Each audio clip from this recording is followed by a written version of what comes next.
গ্রীষ্মের এক প্রচন্ড গরম দুপুর, সূর্য যেন আগুন ছড়াচ্ছে চারদিকে। মাঠের ঘাস শুকিয়ে হলদে হয়ে গেছে, পুকুরের পানি কমে গেছে, আর বনের ছোট ছানারা গরমে লাফাচ্ছিল। এই বনের 4টি মিষ্টি ছানা, পারুল, কনক, টুকি আর মৌটুসি। তারা খুব ভালো বন্ধু, সারাদিন একসাথে খেলে, গল্প করে, হাসে আর দুষ্টুমি করে। এই গরমে আর পারি না, যদি একটু ঠান্ডা পানি পেতাম। চল না, আমরা ঠান্ডা পানি খুঁজতে যাই। বনের তো চারদিকে কোনো ঠান্ডা পানি নেই। হ্যাঁ হ্যাঁ, চল সবাই। ঠান্ডা পানি খাওয়ার জন্য মনটা একদম ছটফট ছটফট করছে। কিন্তু কোথায় পাবো আমরা ঠান্ডা পানি? এভাবেই তারা নিজেদের মধ্যে কথা বলতে থাকে। আর তাদের এসব কথা শুনে এক ব্যাঙ তাদের কাছে চলে আসে। আমি জানি একটা জায়গা, সেখানে বরফের মতো ঠান্ডা পানি আছে, কিন্তু সেখানে যেতে তোমাদেরকে অনেক পরীক্ষা এবং বিপদের সম্মুখীন হতে হবে। আমাদের কোনো বিপদ হবে না, আমরা যেতে পারবো। এরপর সবাইকে সেই ব্যাঙ তাদের পথ দেখায়। পথে যেতে যেতে তারা দেখা পেল এক হরিণের। এই রোদে কোথায় যাচ্ছ তোমরা? আমরা ঠান্ডা পানি খুঁজতে যাচ্ছি। হরিণ একটু ভেবে বলল, আচ্ছা ঠিক আছে, যাও, সাবধানে যাও, সামনে জঙ্গলে ডাইনি থাকে কিন্তু। হরিণের মুখে এমন কথা শুনে সবাই একটু ভয় পেয়ে যায়। আর কনক বলে, আমরা সবাই একসাথে থাকলে কোনো ভয় নেই। আচ্ছা ঠিক আছে, যাও তাহলে। এরপর তারা এগিয়ে যায় আর কিছু দূর গিয়ে দেখতে পায় এক বৃদ্ধা গাছের নিচে বসে আছে। তোমরা কি তৃষ্ণায় কষ্ট পাচ্ছ? কমলা বৃদ্ধার এমন কথা শুনে মৌটুসি আর তার বন্ধুরা মাথা নাড়ালো। আর কমলা বৃদ্ধা তাদেরকে একটু পানি খেতে দিল, কিন্তু সেই পানিটুকু ছিল খুবই গরম, তারা একদমই খেতে পাচ্ছিল না। আসল ঠান্ডা পানি সামনে পাহাড়ের কাছে আছে। আচ্ছা ঠিক আছে ঠাম্মি, তোমাকে অনেক ধন্যবাদ। এরপর তারা আবারও পথ চলতে শুরু করে। এবার পথটা একটু ভয়ঙ্কর হয়ে যায়। চারপাশে ঘন জঙ্গল, অদ্ভুত শব্দ। হঠাৎ এক ডাইনি হাজির হয়ে যায় তাদের সামনে। ডাইনি তখন হেসে বলে, কোথায় যাচ্ছিস তোরা? টুকি ভয়ে কাঁপছিল, কিন্তু পারুল সাহস করে বলে, আমরা ঠান্ডা পানি খুঁজতে যাচ্ছি। আচ্ছা ঠিক আছে, যেতে পারিস, কিন্তু আগে আমার একটা প্রশ্নের উত্তর দিতে হবে। কি প্রশ্ন ডাইনি? বল, পানি কেন মূল্যবান? ডাইনির মুখে এমন প্রশ্ন শুনে সবাই চিন্তা করতে থাকে। তখন মৌটুসি বলে, পানি ছেড়ে আমরা বাঁচতে পারি না। পানির অপর নাম জীবন। গরমে ঠান্ডা পানি আমাদের বাঁচায়, আর পানি আমাদের জীবন। এরপর ডাইনি প্রশ্নের উত্তরটি শুনে হাসতে থাকে। সঠিক উত্তর, যা, তোরা এখন যেতে পারিস। তোমাকে অনেক ধন্যবাদ। এরপর তারা সবাই মিলে আরো সামনে গিয়ে দেখতে পায় এক সুন্দর লাল পরী। তার পাখা রঙিন আর সে খুব মায়াবী। সেই পরী তাদের বলে, তোমরা সবাই ভালো কাজ করছো, কিন্তু ঠান্ডা পানি পেতে হলে তোমাদের একটি কাজ করতে হবে। কি কাজ পড়ি? তোমাদের এই গরমে অন্যদেরকেও সাহায্য করতে হবে। পরীর মুখে এমন কথা শুনে চিন্তিত হয়ে যায় সবাই। আর তারা দেখে পাশে কিছু পশু পাখি তৃষ্ণায় কষ্ট পাচ্ছে। তারা তাদের নিজেদের কাছে থাকা সামান্য গরম পানি সবার মাঝে ভাগ করে দেয়। অন্যদিকে তাদের সবার এসব কাজ দেখে সেই পরী অনেক খুশি হয়ে যায়। এটাই তোমাদের আসল শিক্ষা। তোমরা নিজেদের কথা না ভেবে তোমরা বনের সবার কথা ভাবছো। সত্যি তোমরা সবাই অনেক ভালো। এটা তো আমাদের কর্তব্য পড়ি। এভাবে তারা কথা বলতে থাকে। আর হঠাৎ আকাশ থেকে ঠান্ডা বাতাস বইতে থাকে। আর সামনে এক ঝর্ণাও দেখা যায়। আর সেখানে অনেক স্বচ্ছ আর ঠান্ডা পানি ছিল। সবাই দৌড়ে সেখানে যায়। আরে বাহ, কত সুন্দর ঠান্ডা পানি, খুব ভালো লাগছে আমার। হ্যাঁ রে টুকি, তুই ঠিক কথাই বলেছিস। ঠান্ডা পানি পেয়ে প্রাণটা যেন জুড়িয়ে গেল। ঠিক তখনই সেই পরী সেখানে এসে হাজির হয়। এই ঝর্ণা সবার জন্য, কিন্তু কেউ যদি এই পানি অপচয় করে তাহলে এই পানি শুকিয়ে যাবে। একে পড়ি, আমরা কখনো পানি নষ্ট করব না। এরপর তারা সবাই প্রতিজ্ঞা করে পানি সঠিকভাবে ব্যবহার করবে, তারা অপচয় করবে না। তারপর তারা সবাই ইচ্ছে মতো পানি খায়। আর সেখান থেকে ফিরে আসার পথে মৌটুসি বলতে থাকে, আজ আমরা শুধু ঠান্ডা পানি পাইনি, অনেক কিছু শিখেছি। হ্যাঁ যে, পানি আমাদের জীবন, আর একসাথে থাকলে সব সমস্যার সমাধান হয়। চল আমরা সবাইকে বলি এই ঠান্ডা পানির কথা। হ্যাঁ হ্যাঁ, পানি সবাইকে বলতে হবে। এরপর তারা সবাই তাদের বনে ফিরে আসে আর বনের সবাইকে সেই ঠান্ডা পানির কথা বলতে থাকে। আর সবাই শুনে বলে, কি বলছিস তোরা? সত্যি বনের জঙ্গলে ঠান্ডা পানি পাওয়া যাচ্ছে? হ্যাঁ গো মাসি, আমরা সত্যি বলছি। তাহলে চলো সবাই আমরা ওই ঝর্ণা থেকে খাবার জল নিয়ে আসি। হ্যাঁ রে টনি, তুই ঠিক কথাই বলেছিস। চল আমরা সবাই গিয়ে ঠান্ডা পানি নিয়ে আসি। এরপর তারা সবাই মিলে পানি রাখার পাত্র নিয়ে সেই ঝর্ণার কাছে চলে যায় ঠান্ডা পানি নিয়ে আসার জন্য। কি মজা, এত পানি নষ্ট করলে কি হবে? এ কথা বলে কালো পানিতে ডানা ঝাপটাতে থাকে। আর তখনই টুনি বলে, এ কি কালু দাদা, তুমি এভাবে পানি নষ্ট করো না, একদিন কিন্তু এই পানি ফুরিয়ে যাবে। আরে এত বড় ঝর্ণা কখনোই শুকাবে না। এভাবে তারা প্রতিদিন সেখান থেকে ঠান্ডা পানি নিতে থাকে। কিছুদিন পর গরম আরো বাড়ে। বৃষ্টি না হওয়ার কারণে ধীরে ধীরে সেই ঝর্ণার পানিও কমতে শুরু করে। একদিন কালু এসে দেখে ঝর্ণা প্রায় শুকিয়ে গিয়েছে। এখন আমরা পানি কোথায় পাবো, কি করব? এখন পানি পাওয়া খুব কঠিন হয়ে গিয়েছে। কালু দাদা, আমরা তো আগেই বলেছিলাম পানি নষ্ট না করতে, তখন তুমি আমাদের কথা না শুনে পানি অপচয় করেছো। আজ দেখো অপচয় করার ফলে সব ঝর্ণার পানি শুকিয়ে গিয়েছে। এ কথা শুনে কালু তখন চুপ হয়ে যায়। সে বুঝতে পারে তার ভুলের কারণে বনে এত বড় সমস্যা দেখা দিয়েছে। আমি যদি তখন তোদের কথা শুনতাম তাহলে হয়তো এমন হতো না। আমার ভুলে আজ বনের সবাই গরমে পানি খেতে পারছে না। তোরা সবাই আমাকে ক্ষমা করে দে রে, আমি অনেক বড় ভুল করেছি। আমি এই ভুলের প্রায়শ্চিত্ত করতে চাই। আমাকে আর একটা সুযোগ দে, দেখবি আমি আবার সব আগের মতো করে দিব। আচ্ছা ঠিক আছে কালু দাদা। এ কথা বলে বনের সবাই যে যার বাড়িতে চলে যায়। অন্যদিকে কালু চিন্তিত হয়ে যায় সে কিভাবে বনের এই সমস্যা ঠিক করবে। কালু সারাদিন সেই উপায় খুঁজতে থাকে, কিন্তু সেই উপায় সে খুঁজে পায় না। সে বনে ঘুরতে ঘুরতে ক্লান্ত হয়ে বনের পাশে বসে পড়ে আর কান্না করতে থাকে। হে সৃষ্টিকর্তা, আমি বনের সবার এত বড় ক্ষতি করেছি। আমার কারণে বনের সবাই আজ পানি না পেয়ে এই গরমের মধ্যে কষ্ট করছে। তুমি আমাকে একটা উপায় বলে দাও। কালুর এমন কথা শুনে তখনই সেখানে পরী প্রকট হয়। হে কি তুমি? আমি লাল পরী। আমি তোর সব ঘটনা দেখে এখানে এসেছি। তুই নিজের ভুলটা বুঝতে পেরেছিস, তার কারণেই তোকে সাহায্য করতে এসেছি। তুমি সব জানো? হ্যাঁ, আমি সব জানি। আমি ওই ছানাদের এই ঠান্ডা পানির সন্ধান দিয়েছিলাম। পরী, তুমি আমাকে সাহায্য করো। আমার বনের সবাই পানি না খেতে পেয়ে অনেক কষ্ট করছে। তুই ওই ঝর্ণার পানি অপচয় করে ওর ক্ষমতা নষ্ট করে দিয়েছিস। যদি তুই ওই ঝর্ণার পানি আবার ফিরে পেতে চাস তাহলে তোকে এক মন্ত্রপুত পানি ওই ঝর্ণার মধ্যে দিতে হবে। তাহলেই ওই ঝর্ণার পানি আবার পুনরায় ফিরে আসবে।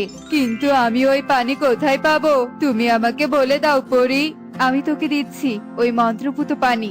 এরপর পরী জাদু শক্তি দিয়ে কালুকে মন্ত্রপুত পানি দেয় আর বলতে থাকে, তুই এই পানি ঝর্ণার কাছে ছিটিয়ে দিলে আগের মতো সেখানে ঠান্ডা পানি সব সময় পাওয়া যাবে। আর হ্যাঁ, একটা কথা, কখনোই পানি অপচয় করবি না। আচ্ছা ঠিক আছে পরী, তোমাকে অনেক ধন্যবাদ। এরপর কালু তাড়াহুড়ো করে সেই ঝর্ণার কাছে চলে যায় আর সে পানি ছিটিয়ে দিতেই ঝর্ণা আবারও পানিতে ভরে যায়। এ দেখে কালু অনেক খুশি হয় আর বনের সবাইকে ডেকে নিয়ে আসে। দেখলে তোমরা, আমি সত্যি অনেক বড় ভুল করেছিলাম আর আমার ভুলের কারণে সবাই অনেক কষ্ট করেছে। তবে আজ থেকে আর কষ্ট করতে হবে না।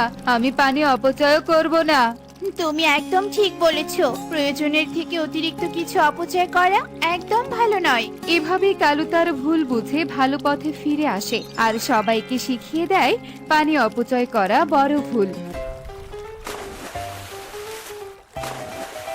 এমনই সব মজার মজার শিক্ষণীয় টুনি পাখির গল্প দেখতে আমাদের সাথেই থেকো। আর গল্পটি কেমন হয়েছে তা কমেন্টে জানাতে ভুলো না কিন্তু। Bye bye. মা, মা, কি করছো তুমি? এই তো কাজ করছি। তুই এসেছিস, ঠিক আছে, হাত মুখ ধুয়ে এসে বস, আমি তোর জন্য খাবার বেড়ে আনছি। মিনুর কথা মতো টোনা হাত মুখ ধুয়ে আসে আর মিনু টোনার জন্য খাবার দেয়। এই নে বাবা, খেয়ে নে। মা, তোমার তো বয়স হয়ে গিয়েছে, বাড়ির কাজ করতে তোমার অনেক কষ্ট হয়, তাই ভাবছিলাম কি কাজের জন্য একজনকে রাখবো, তাহলে তোমাকে আর কষ্ট করে বাড়ির কাজ করতে হবে না। কাজের লোকের প্রয়োজন কেন? তুই তো বিয়ে করতে পারিস, আমারও একটা বৌমা হবে, তার সাথে আমি গল্প করতে পারবো। তুমি যেহেতু বলছো, তবে আমি আর না করব না। তুমি ভালো মেয়ে দেখতে পারো। একজন এক মেয়ে পাখির কথা আমাকে বলেছিল, আমরা না হয় কাল সেখানেই যাই। এভাবেই মা ছেলে কথা বলতে থাকে আর দেখতে দেখতেই সেই দিন কেটে যায়।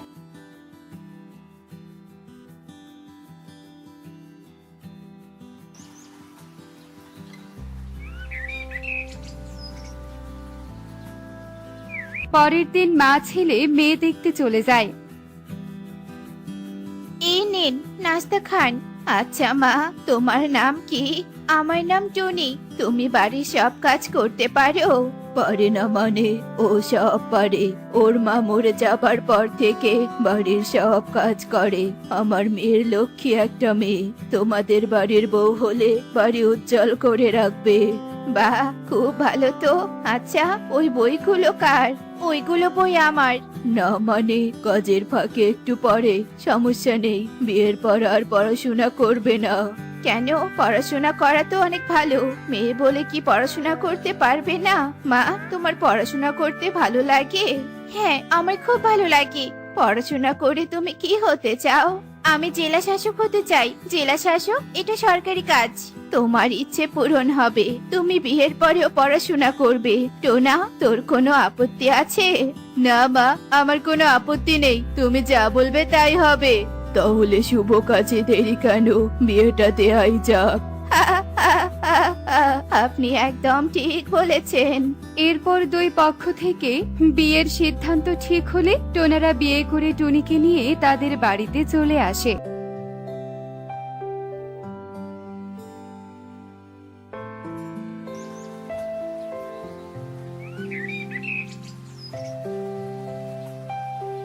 মিনু টুনিকে বৌমা নয়, বরং নিজের মেয়ের চোখে দেখে। টুনিকে সে নিজের মেয়ের মতো ভালোবাসে।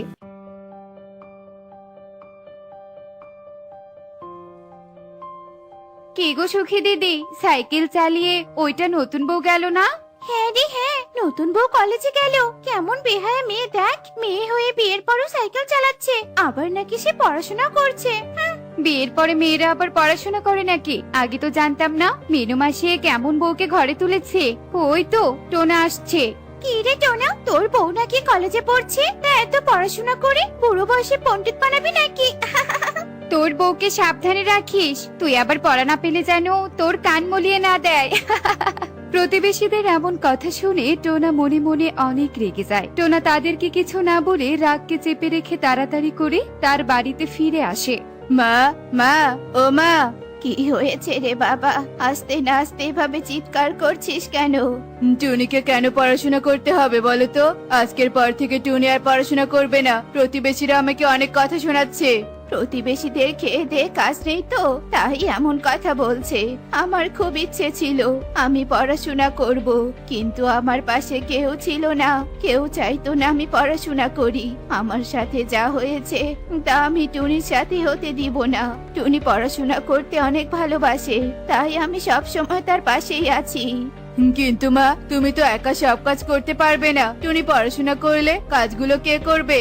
শোন বাবা, যে রাখতে জানে সে চুলও বাঁধতে জানে। টুনি সংসারের কাজও করবে, তার পাশাপাশি নিজের ইচ্ছাও পূরণ করবে।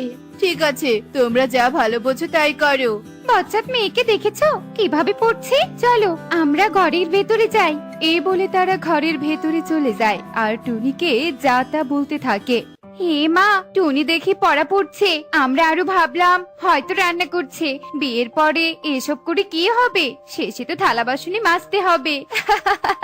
পড়াশোনা করার কোনো বয়স বা সময় হয় না। শিক্ষা গ্রহণ করার অধিকার সবার আছে। তোমরা করো না বলে যে অন্যরা করবে না তা তো আর হয় না। বাবারে বাবা, এই মেয়ের দেখে বড় বড় কথা আছে। তা মিনু মাসি কোথায়? দেখে যান, দেখে যান। কি হয়েছে? তোরা সবাই এখানে কি করছিস? কেন কেন, তোমার বাড়িতে আমাদের আসা যাবে না বুঝি?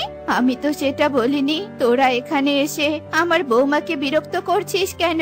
দেখতেই তো পাচ্ছিস সে পড়াশোনা করছে। সবই তো দেখতে পাচ্ছি, আমরা এটাও দেখতে চাই পড়াশোনা করে তোমার বৌমা কি করে। এই তোরা চল এখান থেকে। হ্যাঁ হ্যাঁ, যা যা, এখানে আসছে কান পড়া দিতে যত সব। এরপর তারা সবাই সেখান থেকে চলে যায় আর তাদের কথায় টুনি অনেক কষ্ট পায়। তাই সে জোরে জোরে কাঁদতে শুরু করে। মা, আমি আর পড়াশোনা করতে চাই না। আমার কারণে প্রতিবেশীরা আপনাদের কত কথা শোনায়। কাঁদিস না মা, কাঁদিস না। অন্যের কথায় কান দিতে নেই। অন্যরা কত কথা বলবে, তাই বলে কি কষ্ট পেলে চলবে বল? তোকে যে তোর ইচ্ছে পূরণ করতে হবে, আর তোর ইচ্ছে মানে আমার ইচ্ছে। আচ্ছা ঠিক আছে মা, আমি অনেক চেষ্টা করব। কাল আমার পরীক্ষা আছে, তুমি আমার জন্য আশীর্বাদ করো, আমি ঠিক চাকরিটা পেয়ে যাব। আমার আশীর্বাদ তোর ওপর সব সময় আছে।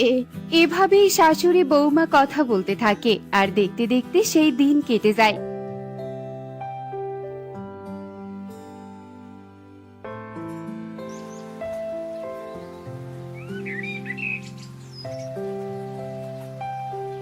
পরের দিন টুনি পরীক্ষা দেওয়ার জন্য চলে যায়। মা মা, আমরা চলে এসেছি। চলে এসেছিস তোরা? ওদিকের খবর কি হলো রে? মা, টুনি পরীক্ষায় পাশ করেছে, সবার থেকে বেশি নম্বরও পেয়েছে টুনি। শুনে খুব খুশি হলাম, আমি জানতাম টুনি পারবে।